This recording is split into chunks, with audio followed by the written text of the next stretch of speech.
Bab 511. Seekor naga sejati 3 warna meraung dan bertabrakan dengan pedang biru raksasa milik Sheng Jiang. Ledakan dahsyat pun terjadi, energi berbagai warna menyapu ke segala arah. Para penonton dengan tingkat kultivasi lebih lemah ketakutan dan segera mundur. Ketika gelombang energi menghantam tanah, formasi tulisan kuno muncul sekejap sebelum lenyap tanpa meninggalkan bekas. Sheng Jiang mengamuk, auranya melonjak semakin kuat. Cahaya pedang biru di tangannya meningkat tajam. Naga sejati 3 warna itu hanya mampu bertahan sesaat sebelum terbelah oleh tebasan pedang. Pancaran pedang tidak berhenti dan terus meluncur ke arah Lu Ming. Lu Ming mengangkat tombak panjangnya melintang di depan tubuh. Benturan keras mengguncang, cahaya pedang menghantam gagang tombak. Gelombang energi besar menerjang tubuhnya hingga ia terlempar jauh ke belakang. Setelah terhempas lebih dari 100 meter, kakinya menghantam tanah. Ia masih terdorong mundur 7 langkah berturut-turut. Setiap langkah membuat tanah bergetar. Kekuatan raja tingkat bawah memang luar biasa. Darah dalam tubuh Lu Ming bergolak hebat. Hampir saja ia memuntahkan darah. Perbedaan antara tingkat ketiga dan tingkat keempat ranah raja bela diri bukan sekadar 1 tingkat, melainkan jurang besar 2 lapis kekuatan. Kultivasi Lu Ming berada di puncak tingkat kedua. Dengan kekuatan tempurnya, ia mampu membunuh praktisi tingkat ketiga. Tetapi menghadapi raja tingkat bawah tetap terdapat kesenjangan nyata. Perbedaan ini tidak mungkin ditutup hanya dengan tekad. Sheng Jiang sendiri jauh lebih terkejut. Praktisi tingkat kedua mampu menahan serangannya berulang kali, sesuatu yang belum pernah ia alami. Rasa malu berubah menjadi niat membunuh yang semakin ganas. Serangan berikutnya dikeluarkan dengan kekuatan penuh. Momentum pedang berpadu dengan kekuatan sungai suci, mencapai puncak kedahsyatan. Tebasan ini jauh melampaui sebelumnya. Raungan naga samar terdengar dari tubuh Lu Ming. Ia memaksimalkan inti esensial, menggabungkan kekuatan garis keturunan dengan tubuh fisik, mengerahkan seluruh daya. Sekalipun tidak mampu menang, ia tetap akan bertarung sampai akhir. Pada saat kritis itu, sosok berjubah putih melesat ke medan. Sebelum tiba, cahaya pedang terang sudah lebih dahulu menebas, menghantam serangan Sheng Jiang. Benturan 2 cahaya pedang mengguncang udara, membuat Sheng Jiang terdorong mundur beberapa langkah. Sosok itu berdiri tegak, seluruh pakaian putih bersih bagaikan giok. Lu Ming mengenalinya sebagai Mu Xiu Yuan, orang yang pernah menunjukkan kebaikan kepadanya. Kehadiran Mu Xiu Yuan membuat Sheng Jiang menahan diri. Kultivasi Mu Xiu Yuan lebih tinggi, dan ia merupakan jenius keluargamu. Di wilayah Tianshuan, kekuatan keluargamu bahkan membuat keluarga Sheng berhati-hati. Mu Xiu Yuan berdiri melindungi Lu Ming, kehadirannya saja sudah cukup menjadi peringatan. Sheng Jiang akhirnya mundur bersama rombongannya, meninggalkan ancaman untuk masa depan. Setelah kerumunan bubar, Mu Xiu Yuan memeriksa keadaan Lu Ming. Ia menganggap penyelamatan itu hal kecil karena Lu Ming adalah sahabat Mulan, sekaligus orang yang pernah dititipkan kepadanya. Barulah Lu Ming memahami hubungan mereka. Mu Xiu Yuan ternyata sepupu Mulan, sehingga sejak awal bersikap ramah. Kesempatan itu dimanfaatkan Lu Ming untuk menanyakan keberadaan Mulan, karena sejak bergabung dengan pengawal ilahi di Tian ia belum pernah bertemu dengannya. Mu Xiu Yuan menjelaskan bahwa bertemu Mulan tidaklah mudah. Rahasia besar pun diungkapkan. Ayah Mulan adalah kepala keluarga Mu sekaligus kepala istana cabang Tianshuan. Ia merupakan tokoh nomor 1 di wilayah tersebut. Kenyataan ini mengejutkan Lu Ming. Selama ini ia hanya mengetahui bahwa ayah Mulan tokoh penting istana ilahi Kaisar Langit, tanpa menyangka kedudukannya setinggi itu. Mu Xiu Yuan kemudian menguraikan latar belakang keluargamu. Walau kini menjadi salah satu dari 2 keluarga besar wilayah Tianshuan, kebangkitan mereka baru berlangsung sekitar 100 tahun. Fondasi mereka masih kalah dibanding keluarga Sheng. Agar kekuasaan tetap kokoh, keluargamu membutuhkan keseimbangan dengan keluarga Sheng. Cara paling efektif untuk menjaga hubungan itu adalah melalui persekutuan pernikahan. Dengan demikian, alasan sulitnya bertemu Mulan pun mulai tersingkap, sekaligus membuka bayangan konflik yang lebih dalam antara 2 keluarga besar di wilayah Tianshuan. Bab 512. Mulan sejak kecil telah ditunangkan dengan seorang jenius dari keluarga Sheng. Pertunangan itu merupakan hasil kesepakatan 2 keluarga besar demi menjaga keseimbangan kekuatan. Namun Mulan tidak pernah menyukai pengaturan tersebut. Baginya, ikatan itu hanyalah pertukaran kepentingan, meskipun calon pasangannya adalah sosok luar biasa. Karena itu Mulan meninggalkan sub istana Tianshuan dan pergi berlatih di sekte pedang mistik. Ia memilih menjauh dari keluarga demi menghindari takdir yang dipaksakan. Beberapa waktu lalu, demi Luming, Mulan mengirim pesan kepada ayahnya dan menyatakan kesediaan kembali ke Istana Ilahi Kaisar Langit. Syaratnya hanya satu, yaitu memperoleh kartu undangan melalui Luming. Kabar ini sampai ke telinga jenius keluarga Sheng yang menjadi tunangannya. Sejak saat itu keluarga Sheng mengirim orang ke Istana Timur, memicu konflik panjang antara Luming dan keluarga Sheng. Setelah mendengar penjelasan Mu Xiuyuan dan mengingat kembali kata-kata Yanlan di masa lalu, Luming akhirnya memahami keseluruhan sebab akibat. Ia menyadari bahwa Mulan telah mengambil risiko besar demi dirinya. Keinginan Luming untuk membantu pun muncul. Mu Xiuyuan menjelaskan bahwa satu-satunya cara nyata adalah mengalahkan jenius keluarga Sheng yang menjadi tunangan Mulan. Jika Luming mampu membuktikan diri lebih unggul, keadaan akan berubah. Nama lawan itu adalah Sheng Xingchen, jenius langka keluarga Sheng. Mu Xiuyuan kemudian menyinggung keberadaan daftar 1000 talenta terbaik di wilayah Tandus Timur.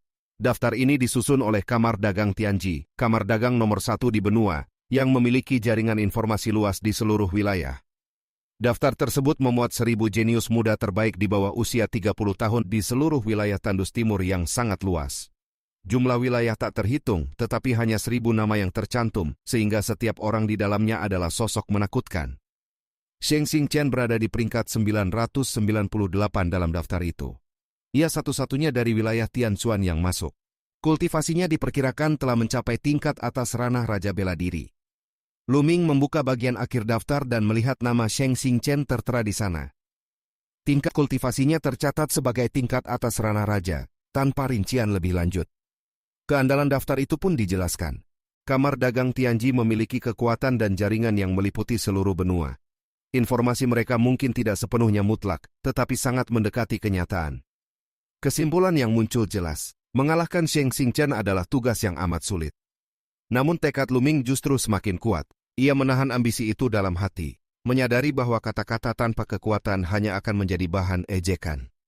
Pembicaraan kemudian beralih. Mu Xiuyuan mengajak Luming memasuki kota Tianxuan. Begitu melangkah ke dalam, Luming melihat lapisan bangunan batu hitam kuno yang memancarkan aura purba. Banyak bangunan berasal dari zaman kuno, bertahan bersama kota hingga kini. Energi spiritual langit dan bumi di kota itu jauh lebih padat dibanding sub-istana timur. Selain itu, kehendak langit dan bumi samar terasa di udara, membuatnya terkejut. Berlatih di tempat seperti ini akan mempercepat pemahaman alam esensi. Mu Xiuyuan menjelaskan bahwa kota Tianxuan berdiri di atas mata energi spiritual raksasa dan mata Dao. Semakin ke dalam, energi spiritual dan kehendak langit dan bumi semakin kuat. Sepanjang jalan Luming tidak melihat satupun toko. Ia baru pertama kali menyaksikan kota tanpa aktivitas perdagangan. Penjelasan pun muncul. Setiap jengkal tanah kota Tianxuan sangat berharga. Setiap rumah dan ruangan merupakan tempat kultivasi suci. Karena itu para pengawal ilahi Kaisar Langit biasanya menyewa tempat tinggal di kota tersebut. Kota terbagi menjadi 4 wilayah. Wilayah pertama di lingkar luar disewakan dengan biaya 100.000 hingga 1 juta kristal spiritual tingkat rendah per hari, umumnya ditempati praktisi tingkat Grandmaster. Wilayah kedua memiliki energi spiritual dan kehendak langit dan bumi lebih padat, dengan biaya sewa 1 hingga 10 kristal spiritual tingkat atas per hari. Wilayah ketiga jauh lebih mahal, antara 10 hingga 100 kristal spiritual tingkat atas per hari. Harga itu membuat Luming tercengang. Dibandingkan Istana Pencerahan Dao di sub-istana timur, biaya di sini jauh lebih tinggi. Wilayah keempat hampir tidak pernah disewakan. Tempat itu dihuni petinggi keluarga Mu dan keluarga Sheng, murid elit, serta petinggi sub-istana Tianxuan. Pengawal ilahi biasa hampir mustahil menempatinya karena syarat ketat dan biaya sangat besar. Dengan demikian, Luming mulai memahami kedudukan kota Tianxuan sebagai pusat kultivasi tertinggi wilayah tersebut, sekaligus panggung bagi para jenius yang menentukan nasib masa depan wilayah Tandus Timur. Bab 513. Selain penyewaan, rumah atau kediaman di kota Tianxuan juga dapat dibeli, tetapi harganya sangat mahal. Karena itu beredar pepatah bahwa siapapun yang memperoleh satu rumah di kota Tianxuan akan menjadi kaya dalam semalam dan tidak perlu bekerja selama puluhan tahun. Luming hanya dapat terkagum. Setiap jengkal tanah kota itu memang bernilai luar biasa. Jika seseorang memperoleh jatah rumah, bahkan menyewakannya saja sudah cukup membuatnya kaya. Namun kenyataan pahit tetap ada. Pengawal ilahi biasa hampir mustahil memperoleh alokasi kecuali berjasa besar. Sebaliknya keluarga Mu dan keluarga Sheng memiliki banyak jatah kediaman. Lu Ming menyadari kesenjangan besar. Tidak heran keluarga Sheng memiliki begitu banyak jenius dan ahli. Berlatih setiap hari dalam lingkungan dengan energi spiritual dan kehendak langit bumi, setinggi itu jelas memberi keunggulan besar. Sementara praktisi lain harus menghabiskan kristal spiritual dalam jumlah besar hanya untuk menyewa tempat tinggal. Sambil berbincang, keduanya memasuki wilayah kedua. Energi spiritual dan kehendak langit bumi di sana jauh lebih padat dibanding wilayah pertama. Mu Xiuyuan menanyakan pilihan wilayah sewa. Lu Ming memilih wilayah ketiga. Ia teringat cincin penyimpanan milik Sheng Feng yang baru diperoleh, sehingga yakin memiliki cukup kristal spiritual tingkat atas. Mereka segera tiba di wilayah ketiga. Di tempat itu energi spiritual dan kehendak langit bumi mencapai tingkat menakjubkan. Biaya sewa berkisar 10 hingga 100 kristal spiritual tingkat atas per hari. Lu Ming memilih sebuah rumah besar. Setelah itu Mu Xiuyuan berpamitan, menjelaskan bahwa para pengawal ilahi dari 4 cabang diberi waktu istirahat setengah bulan sebelum kembali bertempur melawan sekte mayat surgawi. Ada 2 cara ikut perang, menerima misi pembantaian sekte mayat surgawi di aula misi, atau langsung ditempatkan di medan perang. Setelah Mu Xiuyuan pergi menuju wilayah terdalam, Lu Ming menyewa kediaman selama 15 hari dengan biaya 50 kristal spiritual tingkat atas per hari. Ia menerima token giok kunci dan memasuki rumah bernomor 19. Ruangan batu itu sederhana, hanya berisi ranjang dan meja. Begitu duduk bersila, Lu Ming segera merasakan dirinya menyatu dengan langit dan bumi. Kehendak langit bumi di tempat itu begitu jelas sehingga pemahaman alam esensi menjadi jauh lebih mudah. Walau masih kalah dari istana pencerahan Dao, tempat itu jauh melampaui dunia luar. Ia membayangkan bahwa wilayah termahal mendekati tingkat istana pencerahan Dao, sedangkan wilayah keempat pasti lebih menakjubkan lagi. Pemahaman itu membuatnya semakin menyadari mengapa keluarga Sheng mampu mendominasi wilayah Tianshuan selama bertahun-tahun. Lu Ming mengeluarkan pohon kuno pemahaman jalan untuk mempercepat pemahaman alam esensi api. Seluruh perhatiannya tertuju pada pemadatan rune niat api. Sementara itu di wilayah keempat, di sebuah halaman elegan, lebih dari 10 jenius muda keluarga Sheng berkumpul. Sheng Feng, Sheng Kong, dan Sheng Jiang berada di antara mereka dengan wajah memerah. Seorang pemuda berjubah ungu berstatus tinggi menegur keras, menyebut mereka mempermalukan keluarga karena kalah dari praktisi timur. Sheng Jiang membela diri, menyatakan bahwa tanpa campur tangan Mu Xiuyuan, ia pasti telah melumpuhkan Lu Ming. Pemuda berjubah ungu menilai kegagalan itu bukan kesalahan Sheng Jiang. Ia menegaskan bahwa sasaran utama adalah mengalahkan Lu Ming demi kehormatan keluarga dan kehendak Tuan Muda Konstelasi Suci. Nama Tuan Muda itu membuat semua pemuda langsung serius dan penuh hormat. Masalah berikutnya adalah menemukan Lu Ming di kota Tianshuan yang sangat luas. Pemuda berjubah ungu bernama Sheng Yu menyusun rencana. Karena Lu Ming datang sebagai bala bantuan timur, ia hanya beristirahat setengah bulan sebelum wajib muncul di aula misi atau medan perang. Dengan mengawasi aula misi, mereka pasti dapat menemukannya. Sheng Yu juga menyebut bahwa Tuan Muda Konstelasi Suci sedang berkultivasi tertutup setelah memperoleh peluang besar. Jika mereka mengalahkan Lu Ming sebelum sang Tuan Muda keluar, mereka akan memperoleh penghargaan tinggi. Semua pemuda setuju dan menegaskan bahwa kematian Lu Ming sudah pasti. Lu Ming sendiri tidak mengetahui rencana itu. Ia tenggelam dalam kultivasi. 5 hari berlalu dalam sekejap. Ia merasa telah mendorong konsep api hingga batas. Tetapi rune niat masih belum dapat dipadatkan. Sebuah hambatan halus namun nyata menghalangi langkah terakhirnya menuju terobosan. Bab 514. Lu Ming merasakan adanya kekuatan penghalang yang mencegah pemadatan rune konsep api. Hambatan itu berasal dari rune konsep petir dan angin yang telah lebih dahulu terbentuk. Kedua konsep tersebut saling menekan sehingga pembentukan konsep baru menjadi jauh lebih sulit. Situasi serupa sebenarnya pernah dialami saat memadatkan konsep angin. Saat itu konsep petir juga menciptakan penghalang, tetapi karena hanya satu konsep, hambatan tersebut masih dapat ditembus dengan cepat. Kini hambatan berasal dari 2 konsep yang telah menyatu kuat, sehingga tekanan jauh lebih besar. Lu Ming tidak mampu menembusnya dalam waktu singkat. Ia memahami kebenaran yang sering diucapkan para praktisi, bahwa mempelajari banyak konsep sekaligus akan semakin sulit pada tahap lanjut dan sering berakhir tanpa hasil. 3 konsep yang telah dipadukan memang memberi kekuatan besar, tetapi juga menciptakan penghalang luar biasa bagi konsep baru. Jika ketiganya tidak selaras, hambatan itu akan lebih parah lagi. Lu Ming menilai bahwa memadatkan konsep api dengan cara biasa mungkin membutuhkan waktu 3 hingga 5 tahun. Waktu selama itu jelas tidak mungkin baginya. Ia pun mempertimbangkan cara kedua, yaitu menggunakan kekuatan luar untuk menembus hambatan. Di antara berbagai pilihan, kristal niat adalah yang paling efektif. Namun kristal niat biasa kemungkinan tidak cukup. Ia memerlukan kristal niat tingkat menengah agar terobosan berhasil dalam sekali dorongan. Masalahnya, kristal niat tingkat menengah sangat mahal dan langka. Kristal niat tingkat rendah saja bernilai sekitar 1.000 kristal spiritual tingkat atas. Kristal tingkat menengah harganya 1.000 kali lipat, mencapai setidaknya 1 juta kristal spiritual tingkat atas. Selain mahal, keberadaannya juga sulit ditemukan. Luming hanya memiliki 60.000 kristal spiritual tingkat atas dari hasil rampasan Shengjiang. Jumlah itu bahkan belum cukup untuk menembus tingkat ketiga ranah Raja Bela Diri. Ia merasa dirinya sangat miskin. Selain itu, tombak penunduk iblis miliknya sudah tidak memadai. Ia ingin menempa tombak baru melalui alkemis tingkat raja, yang tentu memerlukan biaya besar. Semua kebutuhan itu kembali bermuara pada kristal spiritual.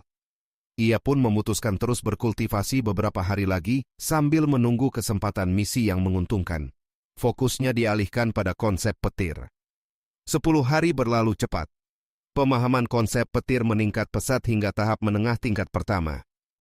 Setelah 15 hari masa sewa berakhir, Luming mengembalikan token giok dan menuju aula misi di wilayah kedua. Aula itu tidak besar, tetapi dipenuhi praktisi kuat dari berbagai usia. Semuanya berstatus pengawal ilahi Kaisar Langit tingkat 2, bahkan sesekali tampak tingkat 3 yang umumnya berada pada tingkat bawah ranah raja. Luming melihat banyak orang berkumpul di depan sebuah prasasti batu berisi daftar misi. Rasa ingin tahu membawanya mendekat dan membaca satu persatu. Salah satu misi segera menarik perhatiannya. Istana ilahi Kaisar Langit baru saja menemukan sebuah dimensi baru yang belum pernah dijelajahi. Setelah menemukan titik ruang terlemah, para ahli membuka jalur masuk. Ternyata hukum alam dimensi itu mengandung prasasti waktu yang melarang praktisi berusia di atas 30 tahun masuk.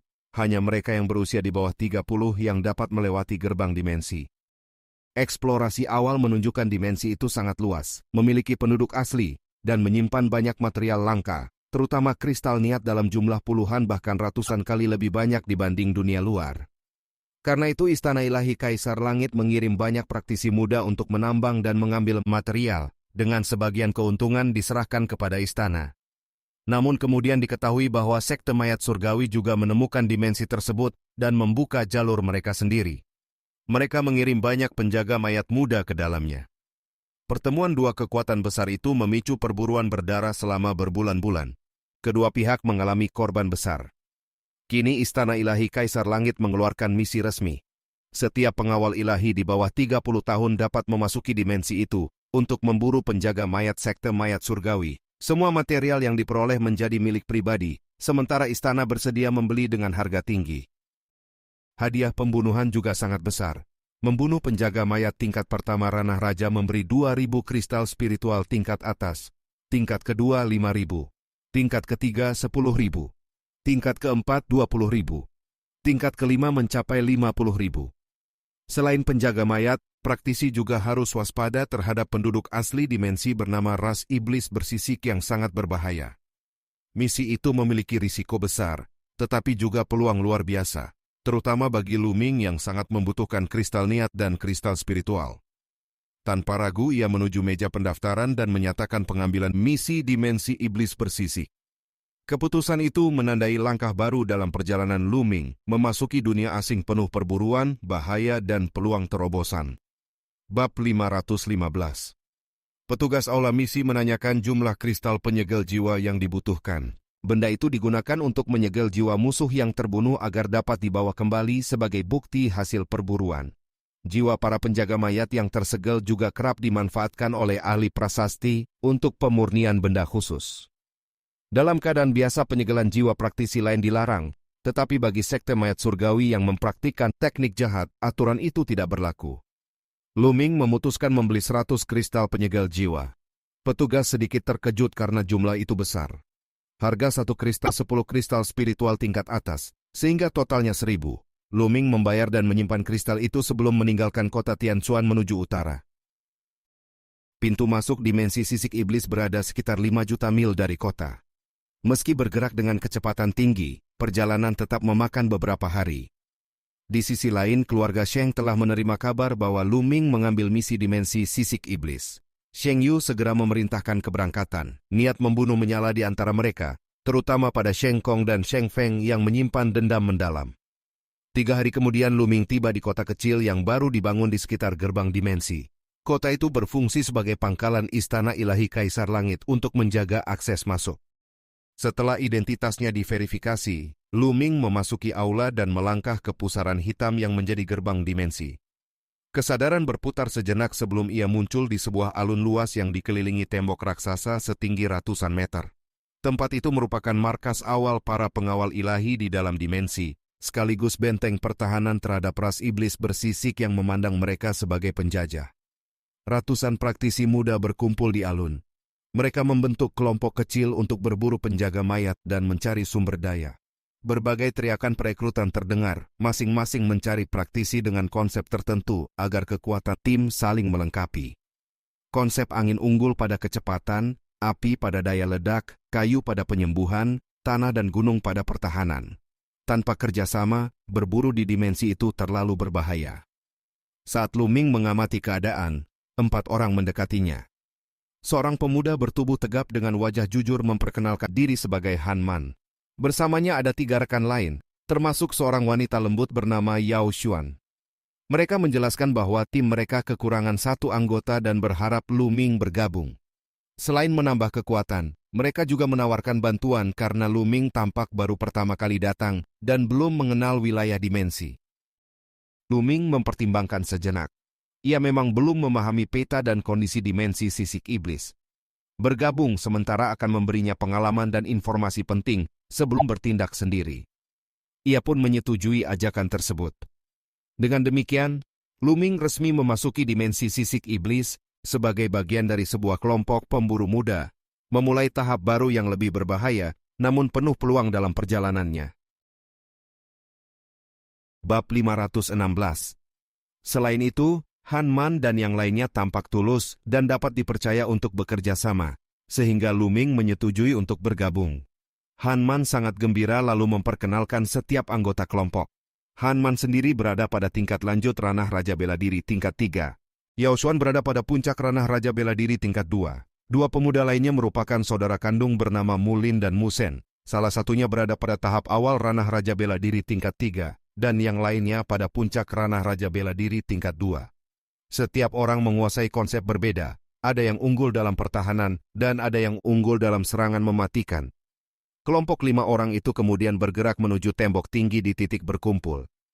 Melalui gerbang batu di bawah tembok, mereka keluar menuju wilayah pegunungan luas di dimensi sisik iblis. Daerah sekitar titik berkumpul telah lama dijelajahi dan sumber dayanya habis, sehingga mereka harus menuju wilayah yang lebih luas demi peluang dan harta. Semakin jauh wilayah yang dituju, semakin besar peluang menemukan harta. Namun bahaya juga meningkat, karena masih banyak anggota ras sisik iblis yang belum dimusnahkan. Semua anggota menyetujui rencana menuju wilayah yang lebih dalam. Kelima orang itu terbang menembus udara menuju pedalaman dimensi. Dimensi sisik iblis sangat luas, termasuk salah satu dimensi kecil terbesar bahkan mendekati dimensi menengah. Meskipun telah ditemukan selama beberapa bulan oleh Istana Ilahi Kaisar Surga dan Sekte Mayat Surgawi, wilayahnya masih jauh dari sepenuhnya dijelajahi. Setelah sehari perjalanan sejauh hampir 1 juta mil, mereka memperlambat kecepatan karena wilayah ini lebih berbahaya dan jarang dijamah penjaga ilahi. Di sebuah puncak gunung tampak hamparan rumput hutan hitam, tanaman spiritual tingkat 5 menengah yang sangat berharga. Tanaman ini berwarna hitam seperti giok dan memancarkan cahaya. Kelompok itu memanen sekitar 15 batang dan membaginya secara merata.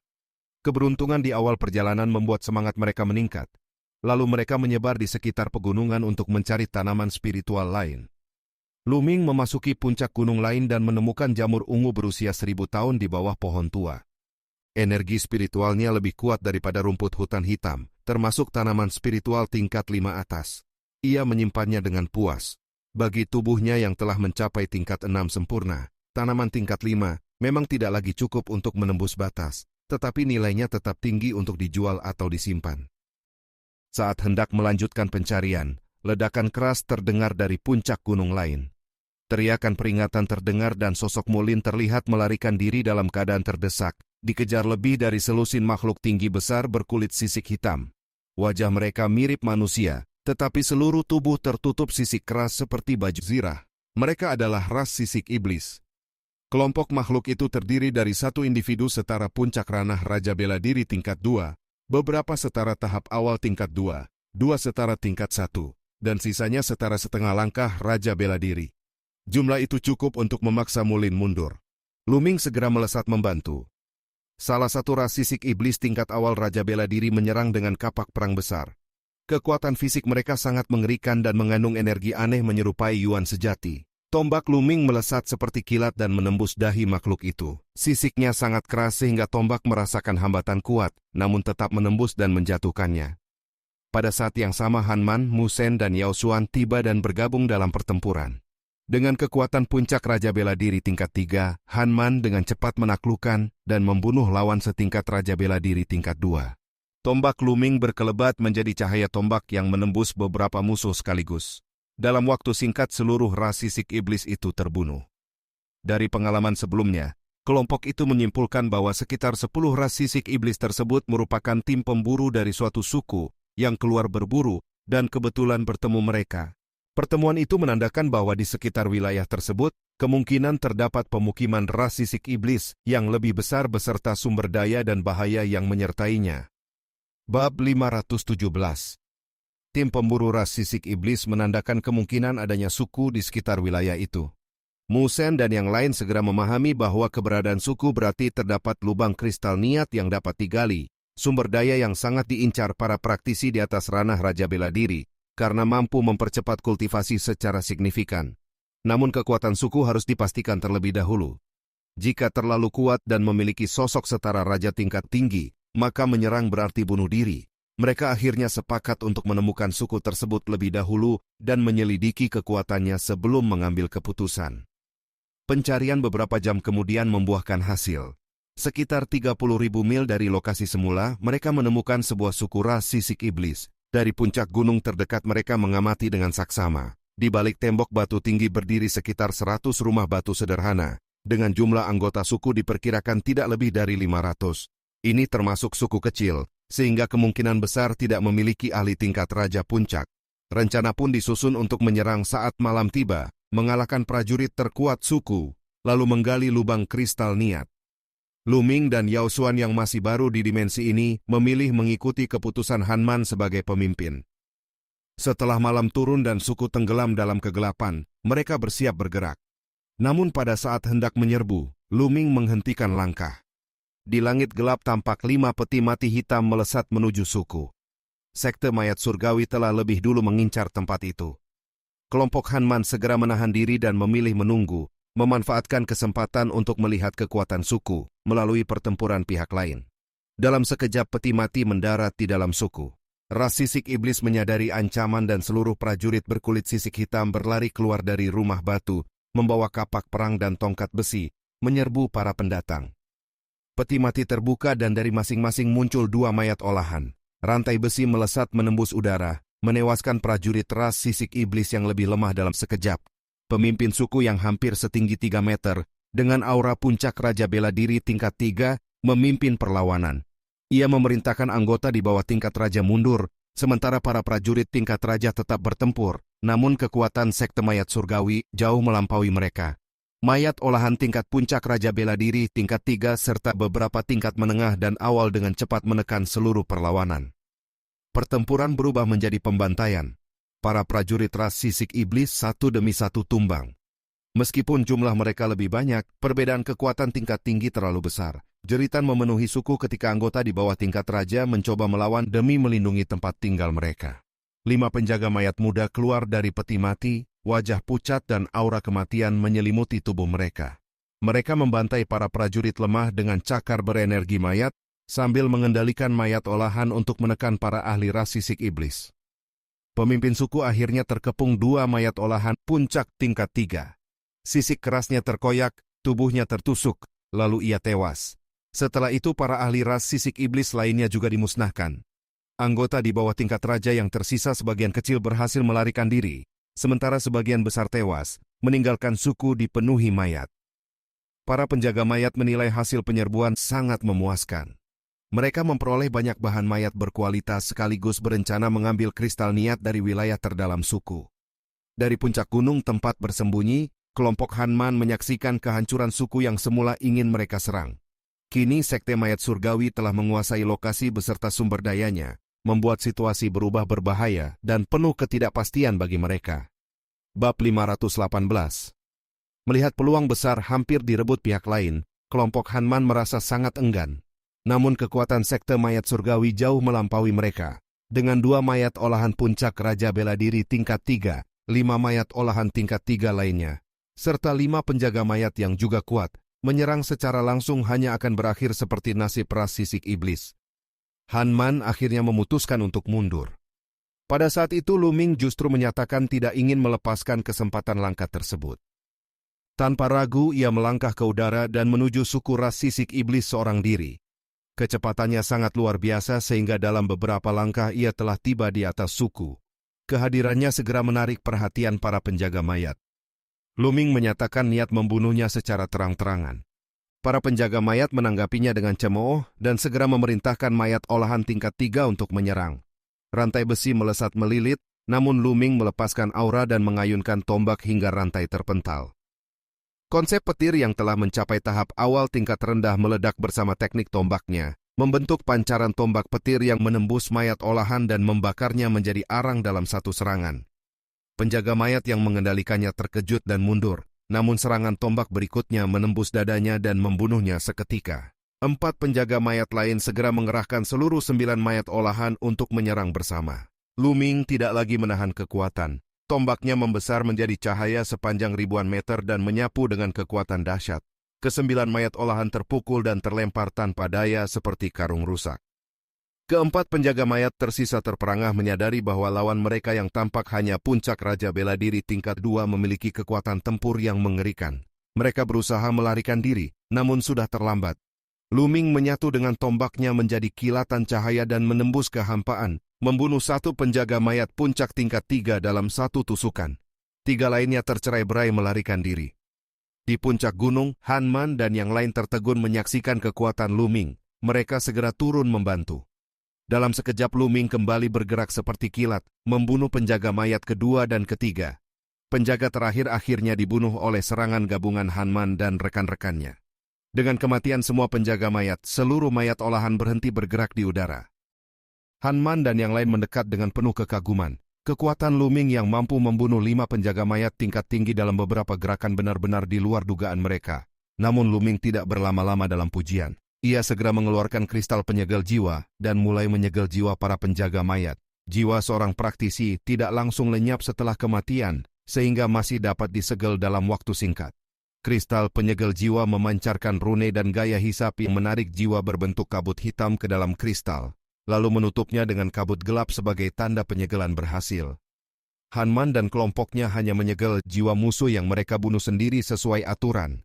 Lu Ming menyegel sisa jiwa penjaga mayat satu persatu tanpa mengganggu bagian mereka. Setelah semua selesai, tujuan utama kembali teringat. Di kedalaman suku ras sisik iblis terdapat lubang kristal niat yang sangat mereka incar. Dengan harapan besar memperoleh kristal niat, kelima orang itu segera bergerak menuju bagian terdalam wilayah suku yang telah hancur. Bab 519. Di kedalaman wilayah suku ras sisik iblis berdiri 7 altar batu yang tersusun melingkar, mengelilingi sebuah lubang besar di tengah. Dari dalam lubang itu memancar aura esensi langit dan bumi yang misterius dan kuat. Lubang tersebut adalah lubang kristal niat. Lu Ming segera merasakan bahwa aura yang terpancar adalah niat elemen bumi. Ia sedikit kecewa karena kristal niat bumi tidak dapat ia gunakan langsung dan hanya bisa ditukar. Meski demikian, nilai kristal niat tetap sangat tinggi. Tanpa ragu ia turun ke dalam lubang dan mulai menggali, diikuti Hanman serta yang lain. Batu di dalam lubang sangat keras, namun di bawah kekuatan mereka berlima lubang perlahan semakin dalam. Ketika kedalaman mencapai sekitar 20 meter, Yao Xuan menemukan kristal niat pertama yang tertanam di dinding batu. Kristal berwarna kuning kecoklatan itu memancarkan niat bumi yang kuat. Temuan itu memicu semangat seluruh kelompok. Mereka menggali lebih giat dan semakin banyak kristal niat ditemukan. Setelah 2 jam, lubang telah melebar hingga 10 meter dan sedalam 50 meter. Total 26 kristal niat elemen bumi berhasil diperoleh, dan aura bumi di sekitar lubang pun habis, menandakan endapan telah terkuras. Saat hendak berhenti, Lu Ming merasakan batu aneh di bawah kakinya. Batu sebesar kepala manusia itu tampak berbeda, seolah telah mengkristal dan memancarkan cahaya redup. Tebasan pedang tingkat 4 atas miliknya hanya meninggalkan bekas tanpa memecahkannya. Dengan kekuatan penuh dan 3 konsep digabungkan, batu itu akhirnya retak, dan dari dalamnya memancar niat bumi yang sangat pekat, jauh melampaui kristal lain. Lu Ming kemudian memecahnya dengan palu besar. Dari dalam batu muncul kristal kuning berkilau dengan benang-benang niat langit dan bumi yang tampak jelas berputar di sekitarnya. Itu adalah kristal niat elemen bumi tingkat menengah. Seluruh kelompok terkejut karena nilainya jauh lebih tinggi dibanding kristal niat biasa. Lu Ming mengusulkan pembagian.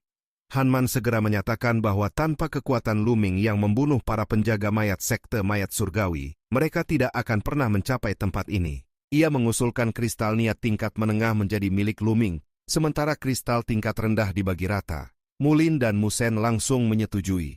Yao Xuan sempat ragu karena nilai kristal itu sangat besar, namun akhirnya tetap menyetujui. Lu Ming menerima kristal niat tingkat menengah tersebut. 26 kristal niat tingkat rendah kemudian dibagi masing-masing 5. Dengan 1 tambahan ditebus Han Man menggunakan kristal spiritual agar pembagian tetap adil. Semua hasil disimpan oleh masing-masing anggota. Setelah itu mereka menghancurkan seluruh mayat olahan sekte mayat surgawi agar tidak dapat diambil kembali. Dengan tombak petir Lu Ming, semua mayat berubah menjadi arang. Kelompok kemudian meninggalkan wilayah suku. Selama 2 hari berikutnya mereka menjelajahi area luas ratusan ribu mil. Mereka menemukan suku ras sisik iblis lain yang jauh lebih besar, berjumlah lebih dari 10.000 anggota dengan sedikitnya 5 ahli kuat. Menyadari kekuatan lawan terlalu besar, mereka hanya mengamati dari jauh tanpa berani mendekat. Bab 520. Mereka mengambil jalan memutar yang panjang dan terus mencari di wilayah lain. Alam rahasia yang baru ditemukan ini memang sangat kaya sumber daya. Dalam beberapa hari terakhir mereka telah memperoleh sekitar 50 tangkai ramuan spiritual tingkat 5, bunga spiritual serta berbagai bahan pandai besi tingkat 5. Jika dihitung keseluruhan, nilainya sangat besar. Namun selama itu mereka tidak bertemu satupun anggota sekte mayat surgawi. Di hadapan mereka terbentang sebuah lembah kecil, dari dalamnya tampak kilatan cahaya merah. Kelima orang itu segera terbang mendekat. Saat tiba, mereka terkejut melihat hamparan luas bunga spiritual merah memenuhi lebih dari setengah lembah. Setiap bunga tampak seperti nyala api yang membara dan memancarkan aroma obat yang kuat. Itu adalah bunga sangkar api tingkat 4. Yang membuat mereka terkejut bukan tingkatnya, melainkan jumlahnya yang mencapai sekitar 1000 tangkai, tersusun rapat dan tidak wajar bagi sebuah lembah kecil. Lu Ming merasakan adanya konsep api yang samar di bawah hamparan bunga. Di antara mereka berlima, hanya dia yang menguasai konsep api, sehingga meskipun sangat lemah, ia tetap dapat merasakannya. Yang lain segera memahami kemungkinan adanya lubang kristal niat atribut api di bawah tanah, yang menyebabkan bunga sangkar api tumbuh begitu banyak. Mereka pun memetik seluruh bunga. Jumlahnya sekitar 1.200 tangkai sehingga masing-masing memperoleh lebih dari 200. Setelah bunga dipanen, tanah merah di bawahnya tersingkap dan aura konsep api yang pekat langsung memenuhi udara. Dugaan mereka benar, terdapat lubang kristal niat di bawah lembah. Mereka segera menggali. Tidak lama kemudian Han Man menemukan kristal niat atribut api pertama dengan kualitas rendah. Penggalian semakin dipercepat. Pada saat itu 3 sosok melesat di langit dan berhenti di atas lembah. 3 pemuda dengan raut dingin dan angkuh memandang ke bawah dengan senyum puas. Mereka mengklaim lubang kristal itu sebagai milik mereka dan memerintahkan kelompok Lu Ming pergi. Han Man menolak karena tempat itu ditemukan lebih dulu oleh mereka. Pemuda berjubah ungu menunjukkan tanda perintah Sheng Tian, menandakan mereka keturunan langsung keluarga Sheng. Ketegangan memuncak ketika 3 pemuda itu melepaskan aura kuat tingkat Raja Bela Diri tingkat 3, 1 di puncak dan 2 di tahap awal. Han Man, Musen, dan Mulin segera membalas dengan aura mereka. Yao Xuan sempat ragu namun akhirnya ikut melepaskan kekuatan. Lu Ming pun mengeluarkan aura penuh. Kekuatan gabungan 5 orang itu tidak lebih lemah dari pihak keluarga Sheng. Setelah saling berhadapan tegang, pemuda berjubah ungu akhirnya memilih mundur.